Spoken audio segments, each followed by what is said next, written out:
J'habite dans un duplex à Manhattan au coin de la 63e. Jeune cadre diplômé, mes bureaux sont dans un gratte-ciel.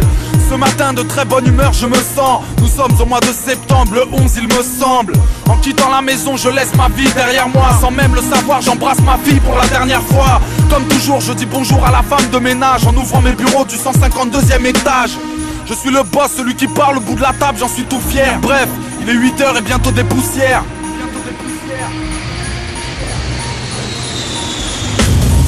J'ai entendu un bruit impossible à décrire. En une seconde, une secousse, des cris, des appels au secours. De la fumée dans les yeux et dans le bide. Triste choix, brûler dans le feu ou se jeter dans le vide. Asphyxié, j'ai posé mes yeux dans le ciel. Puis j'ai opté pour un vol plané du 152e. L'apocalypse en dimension réelle. Il y aura l'avant et l'après 11 septembre 2001. Pas de différence entre les terroristes et ceux qui les protègent. En ce moment, on entend justement au-dessus de Kaboul les bombardiers B-52 américains. Ce sont surtout les enfants qui ont besoin de soins. Les habitations ont toutes été détruites et les habitants survivent dans ces amas de ruines. Je viens du pays des cagoules, là où les obus éclaboussent. J'habite Kaboul et j'ai 12 ans, appelez-moi Mousse. Les familles sont parties, les soldats sont par terre. Le centre-ville est en ruine, même l'école s'est fait bombarder.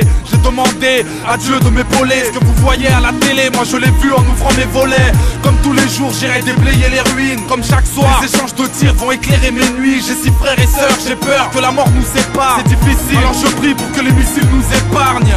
Je rêve de l'université, d'un job à mi-temps. Et si les gosses précoces deviennent adultes à 8 ans, victimes d'une guerre dont j'ignore les causes. Des fois je fais du vélo mais je slalom entre les corps.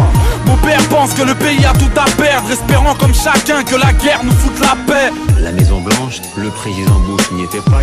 Notamment pour évoquer les possibles représailles des États-Unis.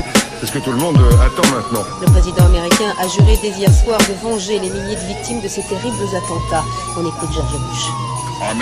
Notre armée, partout dans le monde, est en état d'alerte maximale. Yeah, je m'appelle George, je réside à la Maison Blanche. J'ai fait la guerre sans motif, de temps en temps ma raison flanche.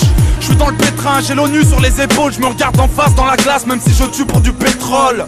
En vérité j'ai la haine, je veux la tête à Ben Laden. Je suis fier, je mens quand je dis que j'aime la paix. Dans les livres d'histoire j'aurais laissé mon nom. Je suis le président cowboy, déclare la guerre plus vite que mon ombre. Je fais croire à mon peuple que les barbus veulent frapper l'Amérique.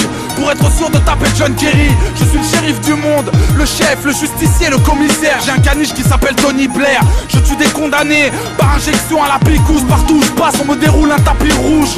Je mérite le prix Nobel, des belles promesses. Je suis en tort mais je m'endors sans problème. We will make no distinction, make no mistake, those responsible for these cowardly acts.